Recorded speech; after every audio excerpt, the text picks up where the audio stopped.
भगवान ब्रह्मदेव के समक्ष जब कलयुग अपने पैशाचिक स्वरूप में प्रकट हुआ था, ब्रह्मदेव ने उससे प्रश्न किया है, लिंगम जिह्वान दृढ़म धृत्वा किन नृत्यसि कले मुहुः गच्छ स्वकार्य परमो भव भावेन भंडवत। ब्रह्मा जी ने पूछा कि भाई अपने हाथ में लिंग को पकड़कर, जीव को पकड़कर तुम इस प्रकार से क्यों नृत्य कर रहे हो? जाओ अपना कार्य करो, जो तुम्हारा प्रकृति में कर्तव्य है सो तुम करो, यहाँ पर क्या तुम उपस्थित होकर नृत्य कर रहे हो? तो कली क्या कहता है, माम प्रेष सर्वेश सर्वोच्छेद कराकरम निरंकुशम निरानंदम निद्रा कलह वल्लभम परदार परद्रव्य परद्रोह परायणम वंचकम दंभ मात्सर्य भेद प्रिय जन प्रियम एकांत योग संन्यास छलेनोदर पूरका आत्मानं च परम चापि वंचयन्ति मयि प्रभो। अलग अलग प्रकार से अपना जो लक्षण है वो कलयुग ने स्पष्ट किया कि देखिए अभी भी बता दे रहा हूं, वार्निंग दे रहा हूं, चेतावनी दे रहा हूं, हमको मत भेजिए, हमको भेजिएगा तो उपद्रव हो जाएगा। मैं निरंकुश हूं, आनंद रहित हूं, मैं लोगों को कलह इत्यादि में प्रेरित करता हूं, आलस्य में प्रेरित करता हूं, दूसरे की स्त्री, दूसरे का पैसा, दूसरे की संपत्ति हड़पने के लिए प्रेरित करता हूं, लोगों को एक दूसरे के प्रति कपट का, दंभ का, ईर्ष्या का व्यवहार करने के लिए मैं प्रेरित करता हूं, इसीलिए मुझे आप मत भेजिए। तो ब्रह्मा जी कहते हैं, पापात मानस त्वयि नराः पुण्यात मानस तथोज्झिताः भविष्यन्ति जनाजिरणाः सोद्यमाश्च शुभाशुभे त्वयि ये सावधानाः स्युः पुण्यभार कृतावनाः स्वल्पमायुर्विदित्वा हि करिष्यन्ति स्वकं हितं तेषां तमेव साहाय्यं कुरुस्व मम शासनात्। कलियुग यह बात सत्य है कि तुम्हारे जाने से अधर्म बढ़ेगा, तुम्हारी व्याप्ति से लोगों में कलह, दंभ, पाखंड इत्यादि बढ़ेगा, लेकिन यह भी सत्य है कि तुम्हारे आने से एक अवसर भी लोगों को मिलेगा कि कम से कम समय में जल्दी से जल्दी अपना कल्याण कैसे किया जा सके। बस इसीलिए शॉर्टकट के रूप में तुमको प्रयोग किया जाएगा कि कलियुग में अपेक्षाकृत लघु सत्कर्म भी बड़े सुकृत को जन्म देता है। यहाँ पर भगवत नाम स्मरण से या भगवत उपासना के अल्प प्रयास से भी व्यक्ति शीघ्र मुक्त हो सकता है। ये सब जो है अल्प प्रयास से ही कलियुग में विशिष्ट फल की प्राप्ति, सुकृत की प्राप्ति हो सकती है। इसलिए तुमको जाना चाहिए। तुम्हारे युग में जन्म लेकर भी जो व्यक्ति सावधान रहेंगे, पुण्य के पक्षधर होंगे, पुण्य के धर्ता होंगे, वो भी स्वल्पमायुर्विदित्वा हि करिष्यन्ति स्वकं हितम।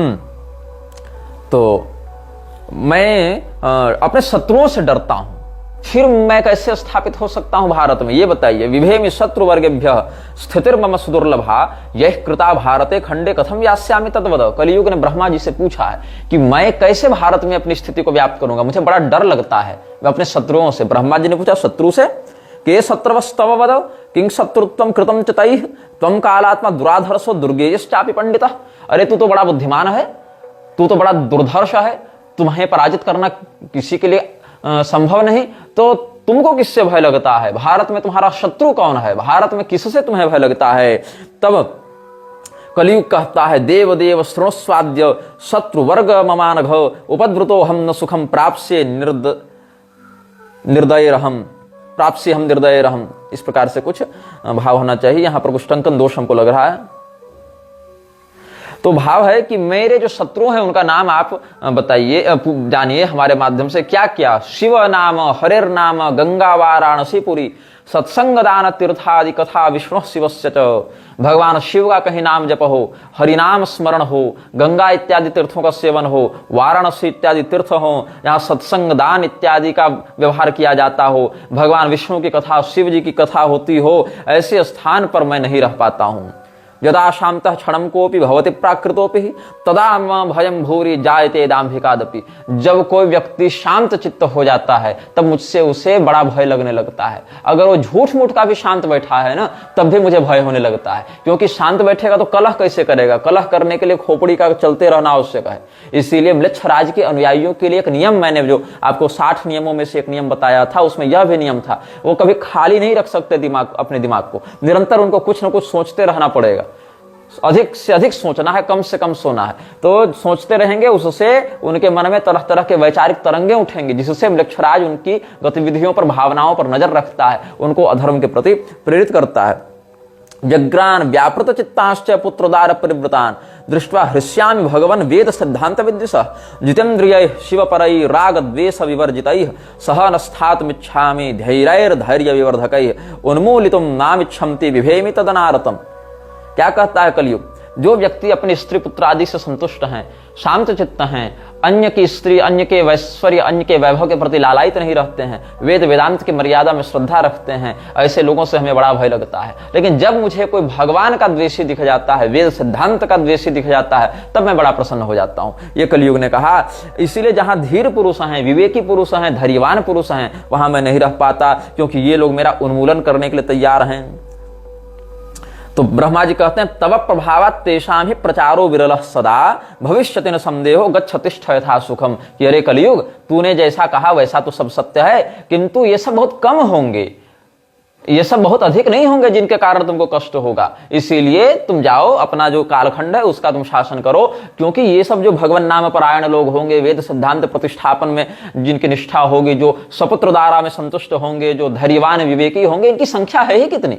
इसीलिए तुमको दिक्कत नहीं है, ये होंगे भी तो बड़े कम होंगे, जिससे तुम्हारे जो मूल कालखंडीय सत्ता है वो प्रभावित नहीं होगी, ये ब्रह्मा जी ने कहा। तो आपको अगर पूरी शंकराचार्य जी के वचनों का स्मरण होगा तो उन्होंने क्या कहा था, ब्रह्मा जी की योजना का पात्र है यह, ब्रह्मा जी की योजना का यह पात्र है, वृक्षराज इत्यादि।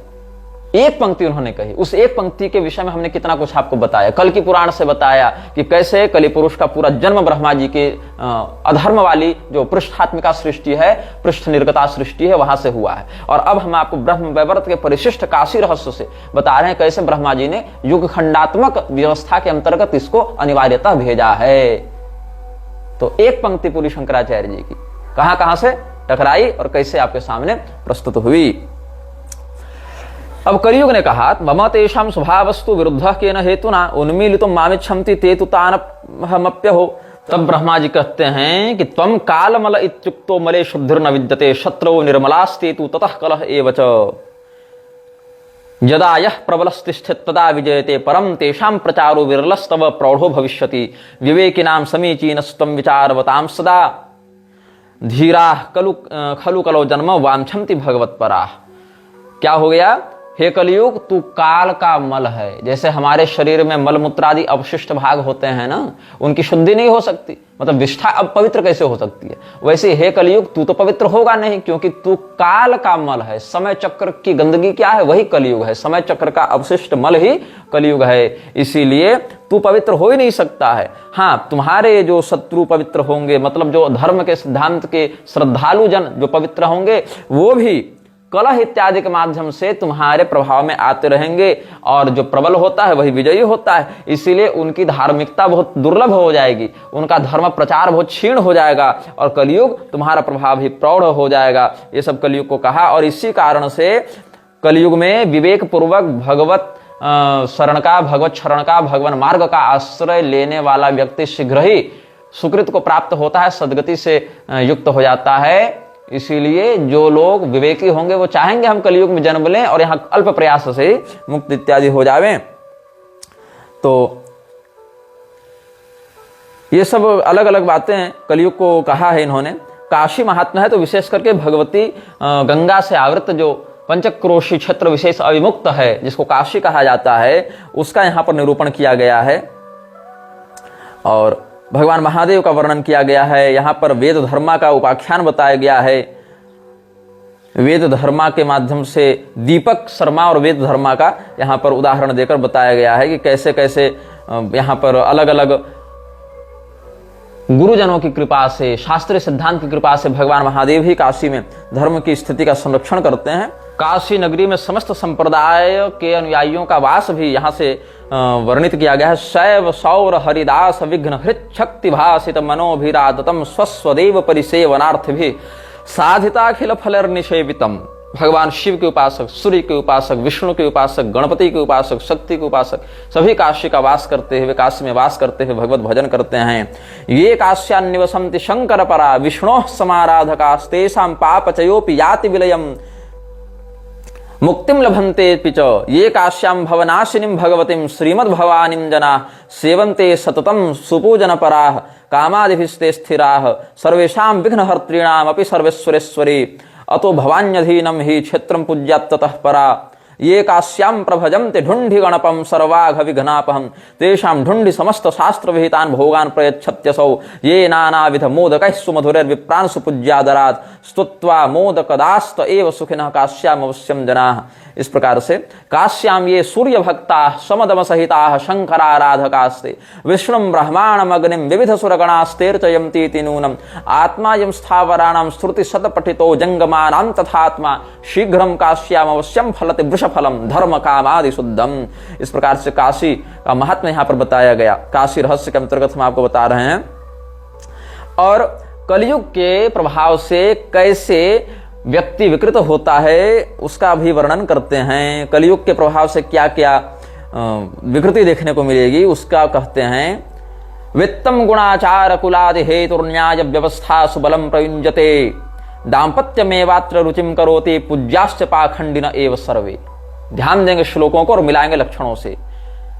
जिसके पास पैसा होगा वही कुलीन माना जाएगा, जिसके पास बल होगा वही न्याय कर्ता माना जाएगा। मतलब हम अगर ताकतवर है तो हम अगर जो कह दें वही न्याय हो जाएगा। हमारे पास पैसा है तो हमारा खानदान उत्तम माना जाएगा।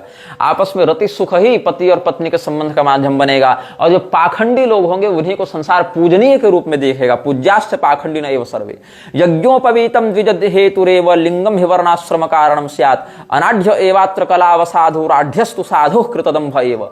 जनेऊ टांगना ही ब्राह्मण का लक्षण हो जाएगा। अब तो ब्राह्मण भी वो छोड़ते जा रहे हैं, केवल दंड पकड़ लेना ही सन्यास का लक्षण माना जाएगा। और अनाढ्य एवात्र कलावसाधु राढ्यस्तु साधु कृतदम्भ एव। कोई गरीब है तो सबसे अधिक गलत काम क्या है, सबसे गुनाह क्या है, सबसे बड़ा अपराध क्या है कलयुग में? गरीब होना। और सबसे ज्यादा महानता क्या है? आढ़्यता होना। आढ़्य होना मतलब धनवान होना। अभ्यंगमेवात्र परस्परम सदा ह्यलंकृतम स्मश्रु कर्माति सौख्यम तीर्थ प्रदेशेषु सतान्यणान नहीं श्रद्धास्व तीर्थेषु कदाचिदत्र।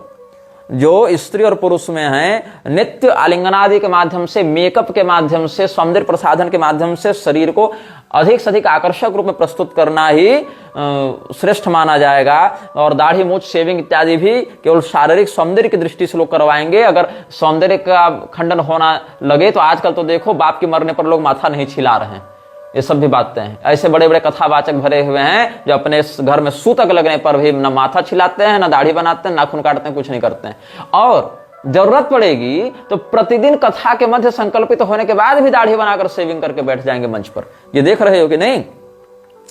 तीर्थ प्रदेशों में अश्रद्धा हो जाएगी और अतीर्थों के प्रति श्रद्धा होने लगेगी। ये सब बातें हैं। और कलौ धर्म सुविरलो यशोर्थे यत्र तिष्ठति राजानो निर्धना लुब्धा परदार धनारताः कदा यथा कथंचित् पुरुषः कुटुंब भरणोद्यतः सत्यवादी जनैर्धृष्टः प्रोच्यते पापवानपि।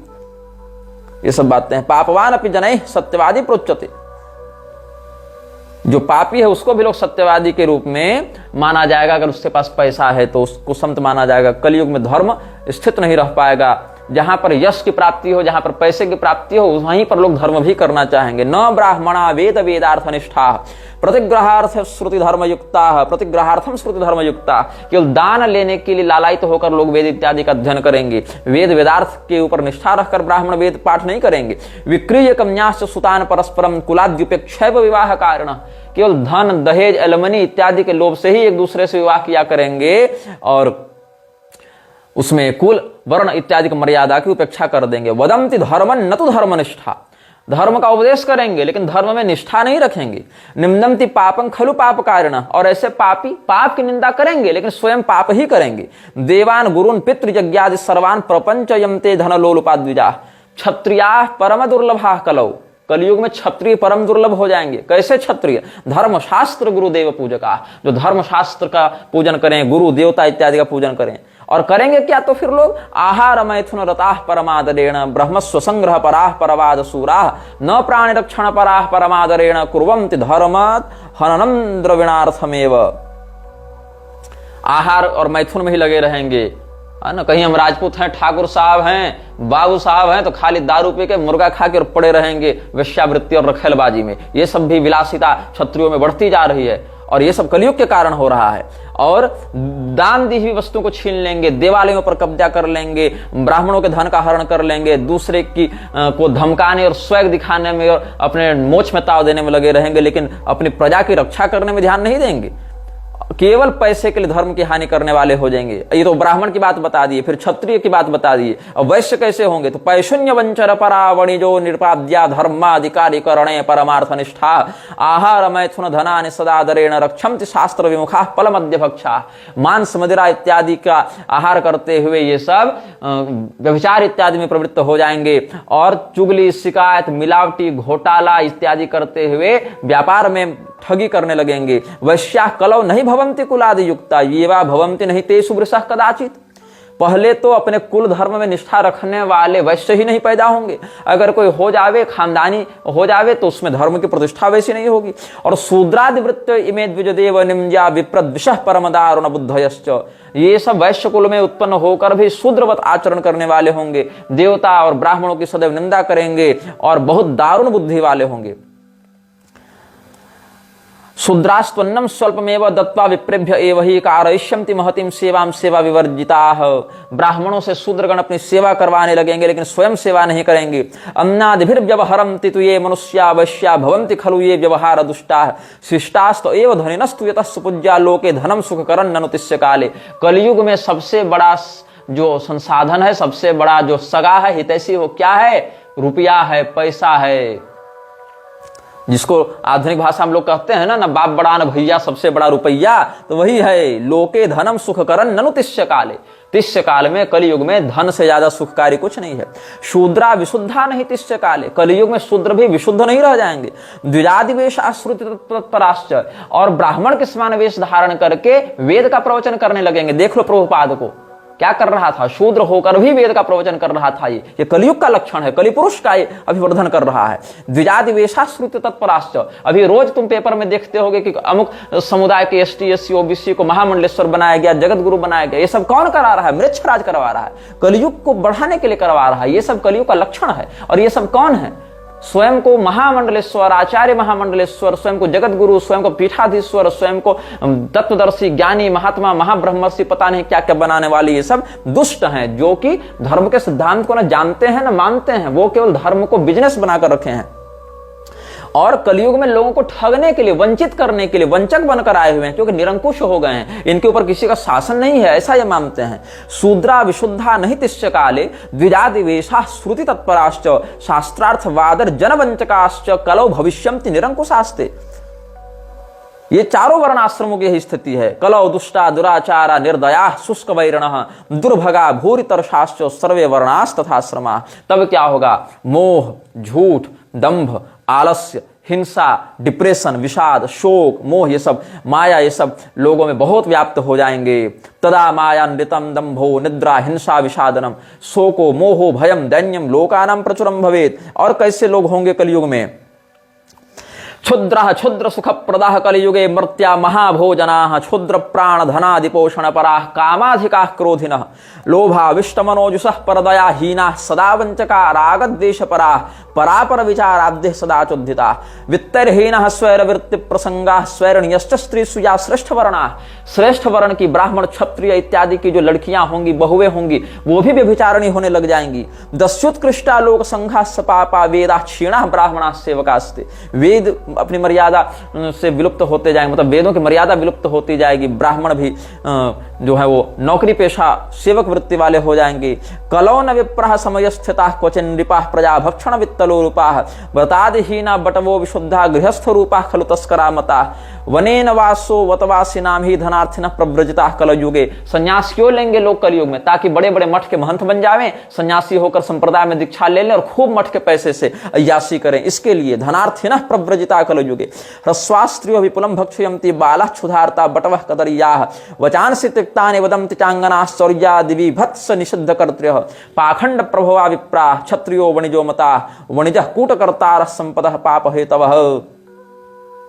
ये सब पितृपक्षम परित्यज्य भार्या पक्षम भजन्ति ही गुरुवाक्यम न कुर्वन्ति स्त्रीणाम दास्य परा नरा। अपने बूढ़े माता पिता को कुंभ में छोड़कर भागने वाले तो तुमने सैकड़ों देखे होंगे। अपने सास ससुर को, कोई ससुराल वाले को कोई पुरुष अभी छोड़कर आया है? नहीं। पत्नी की बात सब मानेंगे, लेकिन माता पिता की बात मानने वाले लोग नहीं होंगे ये सब। और शूद्र लोग क्या करेंगे? शूद्र लोग दान लेने के लिए साधु का वेश बना लेंगे, कहेंगे हम तपस्वी हैं, हम शास्त्र का निर्णय बताएंगे, और अलग अलग वेश धारण करके लोगों को ठगा करेंगे।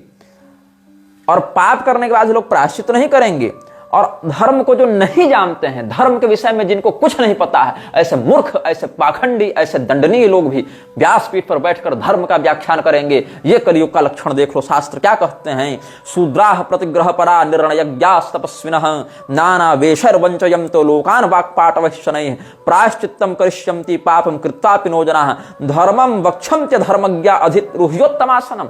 आज देख लो, अधोक्षजानंद को देख लो, वासुदेवानंद को देख लो, और मुरारी को देख लो, रामभद्राचार्य को देख लो, धीरेन्द्र शास्त्री को देख लो, रविशंकर को देख लो, ये क्या नाम है इसका, शक्तिपुत्र को देख लो, और अनिरुद्धाचार्य को देख लो, देवकी नंदन को देख लो, और हित अम्बरीश को देख लो, उधर रजस्वला स्त्री से भगवान को भोग लगवा देने वाले प्रेमानंद को देख लो। ये सब धर्म के विषय में कुछ नहीं जानते, इन बड़े बड़े ऊंचे ऊंचे आसनों पर बैठकर धर्म का विस्तार करने के लिए तैयार हो जाते हैं। और जो लोग धर्म के विषय में पढ़े हैं, जानते हैं, ऐसे लोग भी, चाहे मलुपीठ वाले राजेंद्र दास हो, चाहे कोसले सदन वाले वासुदेवाचार्य हो, चाहे रामलला स्थान वाले राघवाचार्य हो, चाहे ज्योतिष पीठ वाले मुक्तेश्वरानंद सरस्वती हो, चाहे पूरी पीठ के स्वामी निश्चलानंद सरस्वती हो, ये सब लोग भी प्रत्यक्षतः या परोक्षतः ऐसे लोगों से खूब मिलते जुलते देखे जाते हैं, ऐसे लोगों के साथ खूब हंसी मजाक करते, खूब यशोवर्धन करते देखे जाते हैं। तो जो नहीं पढ़ा है वो धर्मज्ञ के रूप में आसन पर बैठा हुआ है, और जो पढ़ रहा है, पढ़ा हुआ है, वो भी जाकर उन्हीं लोगों के साथ या उन लोगों को अपने पास बुलाकर उनसे खूब बढ़िया राग भोग कर रहा है, हंसी मजाक कर रहा है। क्यों हो रहा है? क्योंकि कलयुग मन में विकृति को उत्पन्न कर रहा है, इसीलिए ऐसा हो रहा है। समानार्थम यत्न परा महत्सु द्विजु साधुसु प्रजा कलो पापशीला अतो दुख समन्विता। ये सब बातें बहुत हैं। और पितरम मातरम चैव न सेवन्ते कदाचन पुत्रदारापराधीना मैथुनादि प्रिया सदा उपकारे महति च स्वल्पोपकृति वर्जिता निर्लज्जा विष्णु शिवयोर्द्रोहिणः काश्य सम्मता। ये सब बहुत कुछ कलयुग के लक्षण बताए गए हैं, और कलयुग के लक्षण को तो आप सब देख भी रहे हैं, अनुभव भी कर रहे हैं। हम सब उससे अलग अलग समयानुसार आक्रांत होते रहे हैं, क्या कहें। लेकिन बात है कि हम कलयुग के प्रभाव से बचे रहने के लिए क्या करें? सद्धर्मवान बने रहें, सत संप्रदायाश्रित बने रहें, और जो पाखंडी हैं उनका विरोध करने का प्रबल साहस रखें। आकाश में ही सबको उड़ना है, मच्छर से लेकर गरुड़ को, लेकिन जिसकी जितनी उड़ान है उतना तो उड़ेगा, उस उड़ान का प्रयोग तो करेगा। तो हम आपको प्रभुपाद के विषय में बता रहे थे। प्रभुपाद ने क्या कहा है, अलग अलग प्रकरण में हम आपको बता चुके हैं। मुहम्मद और जीसस को भगवान रामानुजाचार्य जी के साथ, मध्वाचार्य जी के साथ समकक्ष दिखाते हुए इसने तो बहुत कुछ कहा है। अत्रि मुनि को ये भक्त नहीं मानता था, गोस्वामी तुलसीदास जी को भक्त नहीं मानता था, जो हमारे वशिष्ठ मुनि हैं और मैत्रेय मुनि हैं इनको भी भक्त नहीं मानता था, दुर्वासा जी को भक्त नहीं मानता था। भगवान विष्णु की पूजा करके किसी को मोक्ष नहीं मिल सकता, ऐसा इस मूर्ख का कथन है।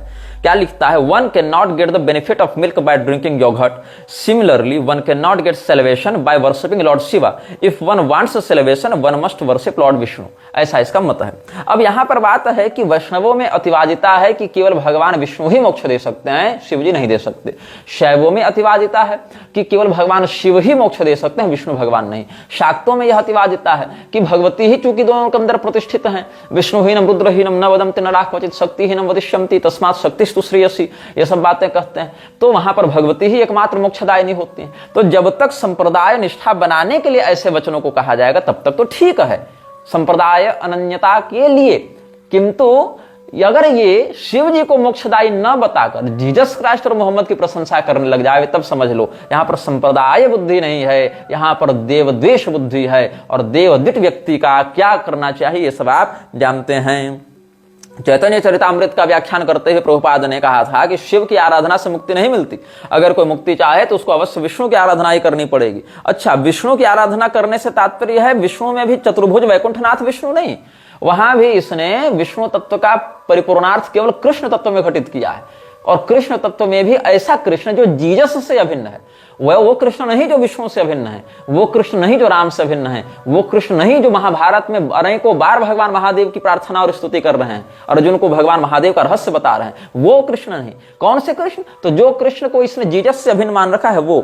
सुचंद्र दास को इसने लंदन से एक चिट्ठी लिखी थी। कब लिखी थी? 8 दिसंबर 1969 को, 1969 दिसंबर 8 सुचंद्र को इसने चिट्ठी लिखी थी। क्या लिखता है उस चिट्ठी में? वो चिट्ठी मेरे पास है, उसमें लिखता है जब सुचंद्र ने पूछा था कि जीसस क्राइस्ट और कृष्ण में क्या अंतर है, उसका उत्तर देते हुए कहता है, you have asked to know what is the difference between Jesus Christ and Krishna, that we have several times explained in many meetings that Krishna is God and Jesus Christ is the son of God, and as there is no difference between father and son, so there is no difference between Krishna and Lord Jesus, but still the son is never equal to father। ये इसने कहा है कि कृष्ण भगवान ईश्वर हैं और Jesus Christ क्या है, ईश पुत्र हैं, ईसा मसीह हैं, तो सन ऑफ गॉड हैं, इसीलिए वो होली फादर, ये होली सन, इसीलिए पिता और पुत्र में कोई भेद नहीं होता। हालांकि इस स्थिति में भी पुत्र पूर्णतः पिता के बराबर नहीं हो सकता, ये बात इसने अंत में कही, लेकिन इस बात को भी कैसे इसने डिप्लोमेटिकली प्रस्तुत किया, इसकी हम पोल आगे खोलेंगे। क्योंकि 12 अप्रैल 1967 में मिस्टर डैम्बर्ग्स को इसने न्यूयॉर्क से एक चिट्ठी लिखी थी। कब लिखी थी? 12 अप्रैल 1967 को। किसने लिखी थी? प्रभुपाद ने। किसको लिखी थी? मिस्टर डैम्बर्ग्स को। कहां से लिखी थी? न्यूयॉर्क से लिखी थी। सारा डिटेल बताते जा रहा हूं, क्रॉस वेरीफाई कर सकते हो। जीसस क्राइस्ट को स्वयं का ये मालिक, स्वयं को जीसस क्राइस्ट का ये सर्वेंट बताता था। कौन? प्रभुपाद। अब भगवान कृष्ण का दास, दास हूं हम इस भाव से जो भगवान कृष्ण की शरणागति ग्रहण करे।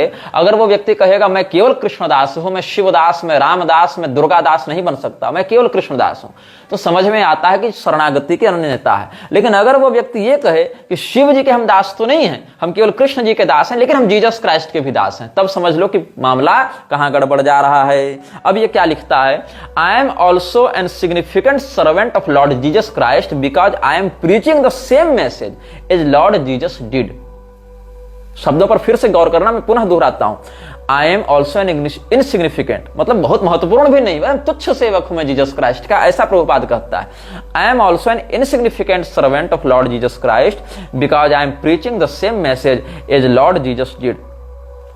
और ये प्रसन्नता व्यक्त करता है ये अपने अभियान के लिए प्रभुपाद कि हमें प्रसन्नता है कि लॉर्ड जीसस क्राइस्ट ने हमारे अभियान को अपना आशीर्वाद प्रदान किया है, स्वीकृति प्रदान की है। ये चिट्ठी कब लिखी गई थी, कहां से लिखी गई थी, किसके लिए लिखी गई थी, ये भी बताता हूं। सैन फ्रांसिस्को से 7 अप्रैल 1967 ईस्वी को 1967 7 अप्रैल सैन फ्रांसिस्को से प्रभुपाद ने कीर्तनानंद को यह चिट्ठी लिखी थी। इस चिट्ठी से हम आपको एक अंश पढ़कर सुनाते हैं।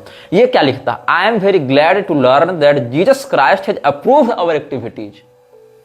जीसस क्राइस्ट ने हमारी गतिविधियों को मान्यता प्रदान की है, ये लिख रहा है। Perhaps you have marked it in my preaching work that I love Jesus Christ as good as Krishna.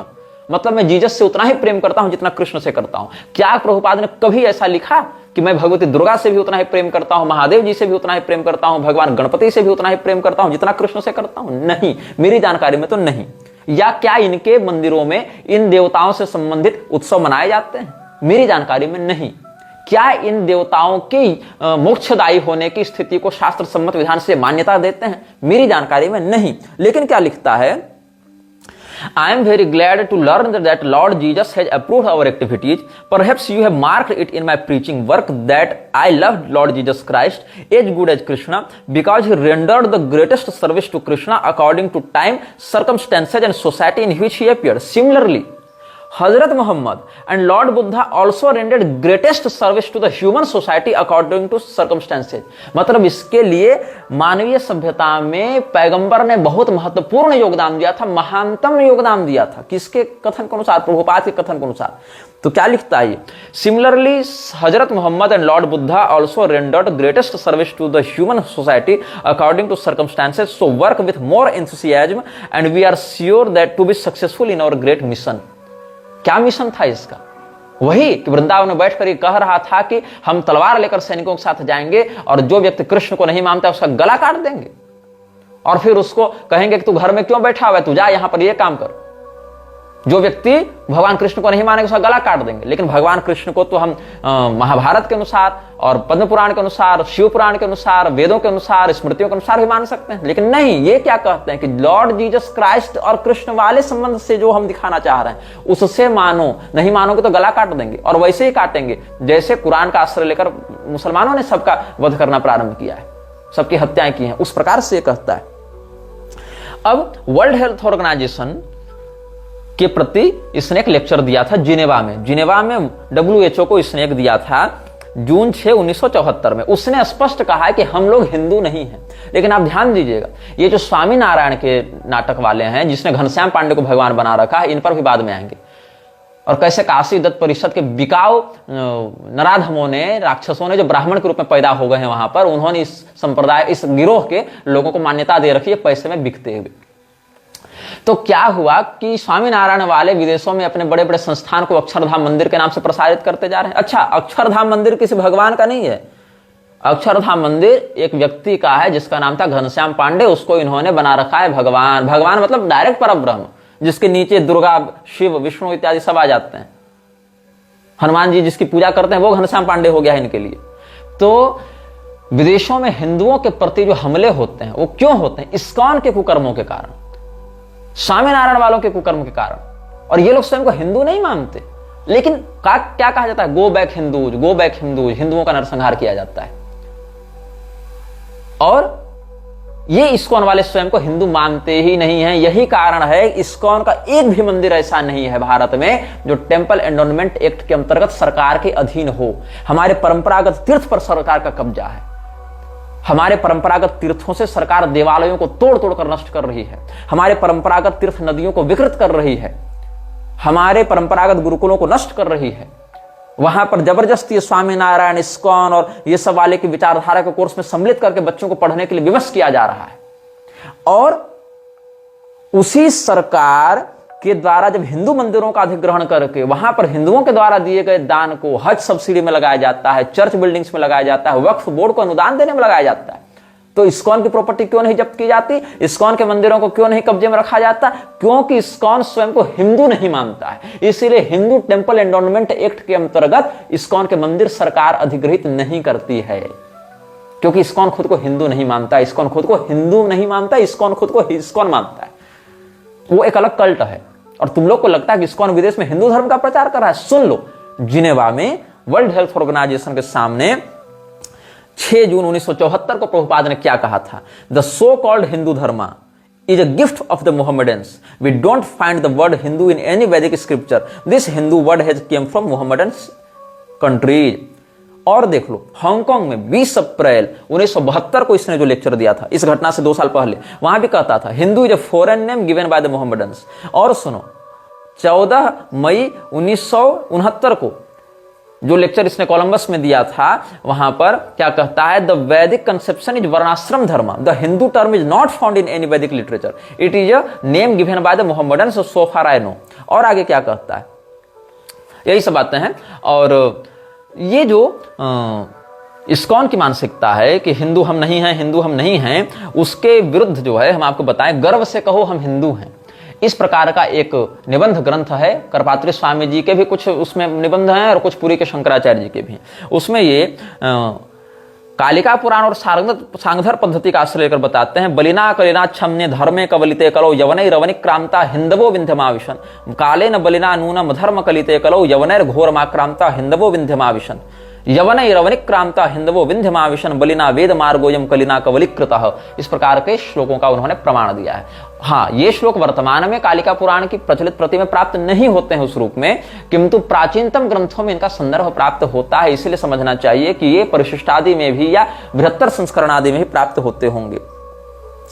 तो यहां पर ये स के स्थान पर ह का प्रयोग कैसे होता है? सिंधु स्थानमिति ज्ञेयम राष्ट्रमार्यस्य चोत्तमम, इस प्रकार से भविष्य पुराण के वचनों से बताते हैं। और वृद्ध स्मृति का वचन जो हम पहले इसी लक्षराज श्रृंखला के अंतर्गत अनुभागों में बता चुके हैं, हिंसया दूयते यश्च सदाचार सुतत्परः वेद गो प्रतिमा सेवी स हिंदू मुख शब्द भाग, इस प्रकार से कहते हैं। और भविष्य पुराण के प्रतिसर्ग पर्व के प्रथम खंड में सप्त सिंधु तथा वच सप्त हिंदुर यावनी च, ये सब का प्रयोग किया गया है। और हेमंत कवि कोश में हिंदुर ही नारायणादि देवता भक्त या हीनम च दूषयत्येव हिंदुरित्युच्यते प्रिय, ये सब मेरुतंत्रादि के वचन से, हेमंत कवि कोश के वचन से, शब्द कल्पद्रुम के अनुसार हीनम दूषयति हिंदु, पारिजात हरण नाटक के अनुसार हिनस्ति तपसा पापाम दैहिकाम दुष्ट मानसान हेतुभिः शत्रुवर्गम च स हिंदू रभिधीयते, या राम कोश के अनुसार हिंदुर दुष्टो न भवति नानार्यो न विदूषकः सद्धर्म पारको विद्वान श्रौत धर्मपरायणः। इस प्रकार के वचनों का आश्रय लेकर उन्होंने बहुत अच्छी मीमांसा प्रस्तुत की है हिंदू धर्म के हिंदू शब्द पर। तो हिंदू धर्म वर्णाश्रम समन्वित, हीनता विरहित सनातन धर्म का ही प्रचलित पर्यायवाची नाम है, ऐसा समझाना जाना चाहिए।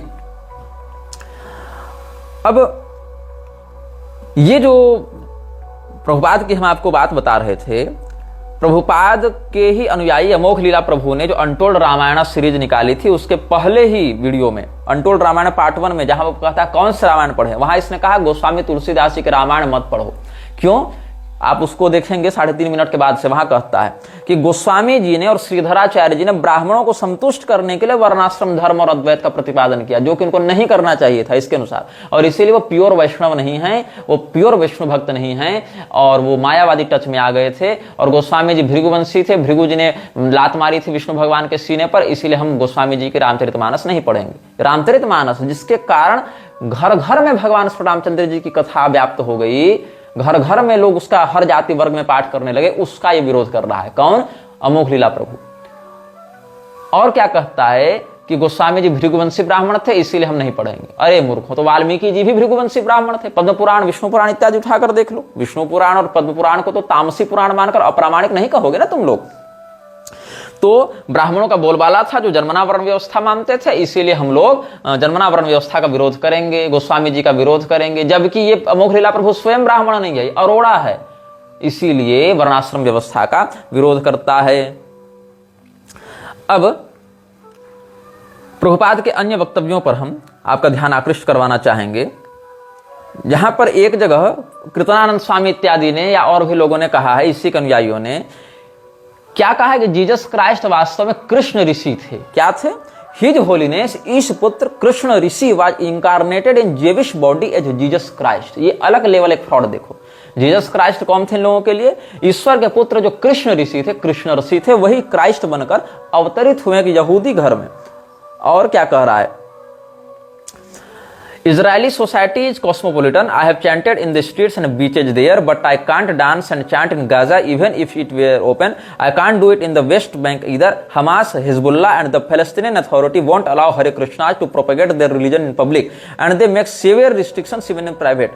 It's that way all over the Middle East except for Israel. Israel is the only Middle Eastern country where we as Hare Krishnas are free to practice and promote our spirituality to our heart's content. If any of the administrators of the Palestinians have their way, Israel will be destroyed. In their version of Palestine, Hare Krishna will be silenced. What does that tell you? Israel की प्रशंसा करते हुए ISKCON कहता है कि Israel ही मध्य पूर्व में एकमात्र ऐसा देश है जहां हम लोग हरे कृष्ण का उच्चारण कर सकते हैं, हरे कृष्ण का कीर्तन कर सकते हैं। फलस्तीन इत्यादि में नहीं कर सकते, अन्यत्र नहीं कर सकते, हमें मार दिया जाएगा। इस्कॉन को चलाने वाली जो जीबीसी है, गवर्निंग बॉडी है, उस गवर्निंग बॉडी के टॉप टियर जो अधिकारी हैं, वो सारे लगभग 80-90% लोग या तो यहूदी कंटेम्पररी रूप में अभी हैं या फिर वो यहूदी रह चुके हैं। और एक बार यहूदी होता है, यहूदियत से बाहर नहीं निकलता है। वो हो सकता है अपने स्वार्थ के कारण बाहर से आपको हिंदू लग रहा हो, लेकिन रहेगा वो यहूदी है। और यहूदी लोग हिंदुओं के कोई मित्र नहीं है, कोई हितैषी नहीं है। इजराइल भारत का कोई हितैषी नहीं है।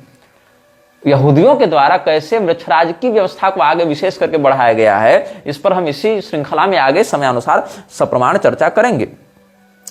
तो एक जो पुस्तक इन लोगों ने छपवाई थी, सतस्वरूप दास ने या किसने लिखी है, जिसको कहते हैं प्रभुपाद लीलामृत। प्रभुपाद लीलामृत अनबॉक्सिंग, ऐसे आप गूगल में सर्च करेंगे तो आपको वीडियो इत्यादि मिल जाएंगे। तो प्रभुपाद लीलामृत को ये जब अनबॉक्सिंग करे तो कुछ नहीं, प्रभुपाद की जीवनी है जहां भर भर टोकरी बकवास की गई है उसकी महानता के बारे में। तो क्या हुआ, अनबॉक्सिंग प्रभुपाद लीलामृत को आप देखेंगे तो उसमें स्पष्ट कहते हैं ये लोग, this book is more important than Shrimad Bhagavad Gita and Shrimad Bhagavatam. और ये सब आपको कहां मिल जाएगा? ISKCON youth forum, ISKCON Delhi live, ये सब आपको चैनल्स जो यूट्यूब में है वहां ये वीडियोज मिल जाएंगे। मतलब पहले इन लोगों ने क्या सिद्ध किया? पहले इन लोगों ने सिद्ध किया कि श्रीमद् भागवत और जो श्रीमद् भगवत गीता है वो कुरान और बाइबल के समकक्ष है। ऐसा इन लोगों ने सिद्ध करने का प्रयास किया, जिसका हम आपको प्रमाण दे चुके हैं। The Vedas, the Bible, the Quran and all such authentic literatures are tangible support to the man who believes in God. या फिर ये तो 1956 में लेक्चर दिया था, और न्यूयॉर्क वाला लेक्चर क्या कहता है? Shrutayah means revealed scriptures, just like in the world there are many revealed scriptures, there are Vedas, Puranas, the Bible, the Quran। ये सब इसने कहा था। मतलब ये सब जो हैं वो इसके लिए एक ही ग्रंथ हैं। वेद, पुराण, कुरान, बाइबल इत्यादि में इसके लिए प्रभुपाद के लिए कोई अंतर नहीं है, ये सब ये कहना चाह रहा है। और इसने यह भी कहा था कि हमारा जो यह जन्म है, हमें यह जो मनुष्य शरीर मिला है वो क्यों मिला है? ताकि हम ऐसे दिव्य ग्रंथों को पढ़ें और उसका तात्पर्य समझें। ऐसा ही कहना चाह रहा है। और कोई इनमें कोई अंतर नहीं है, ऐसा भी कहना चाह रहा है। We have got this opportunity, San Francisco में ही 13 मार्च 1967 में लेक्चर दिया था प्रभुपाद ने। भागवत का प्रवचन करते हुए क्या कहता है? We have got this opportunity, this human form of life with sense, so that we can understand the Srimad Bhagavatam, Bhagavad Gita और बाइबल और Quran. These are meant for civilized human society, ऐसा प्रभुपाद ने कहा है।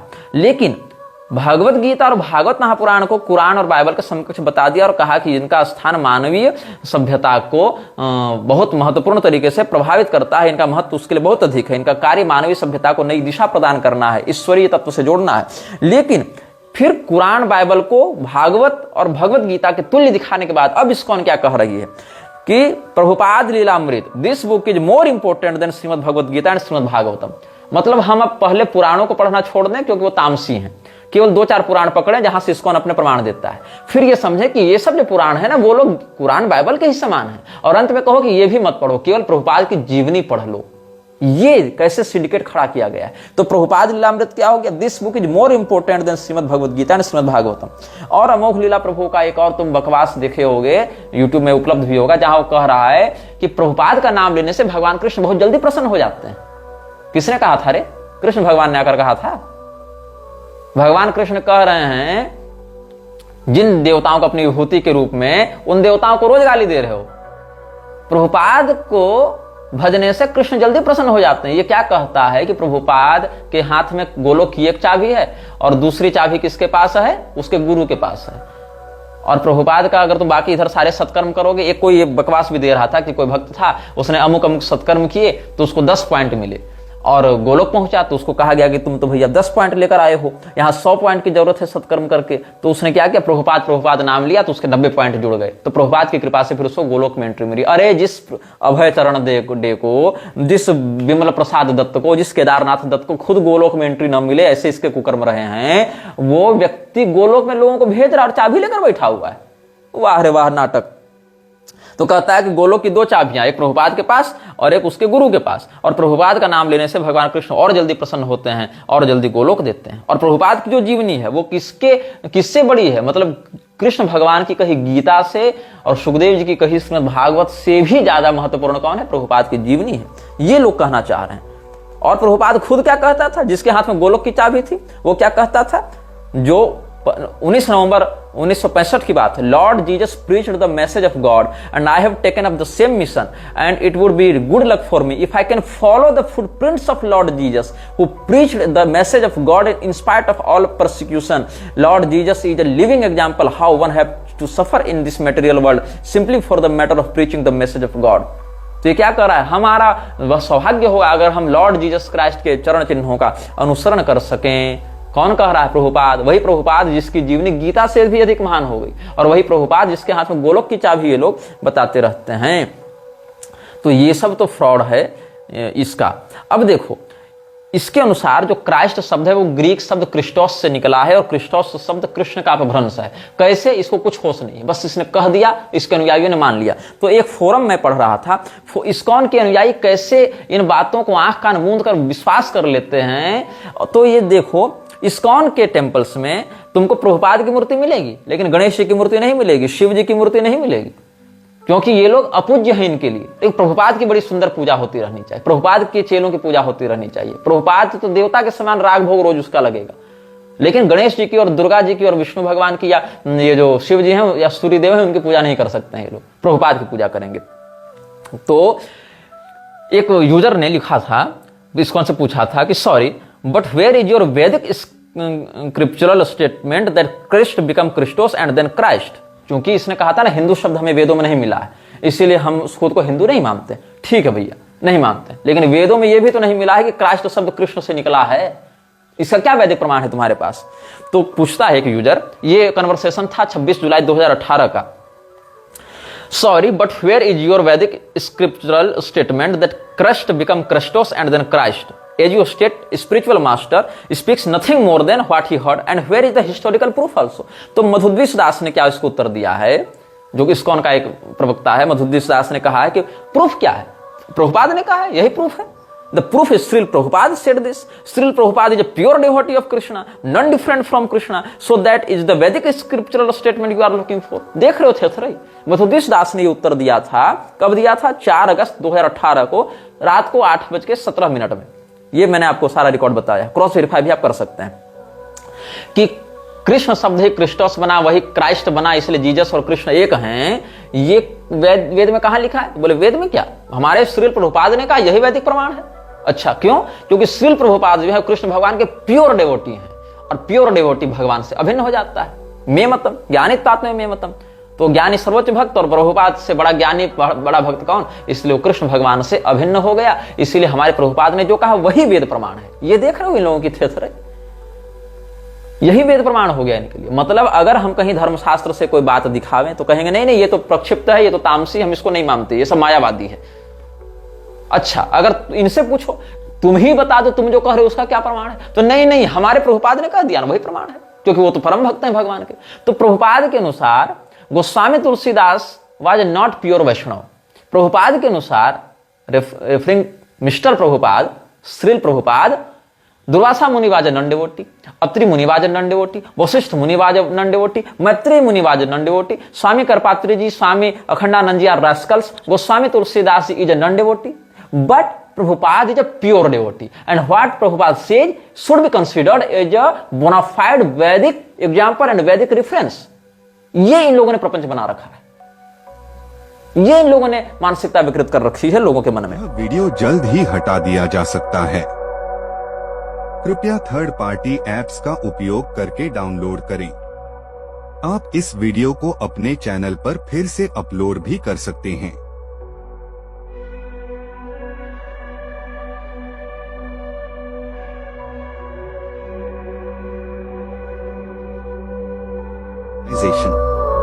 This video may get deleted soon. Please download using third-party apps. You may also re-upload this video on your channels. Thank you.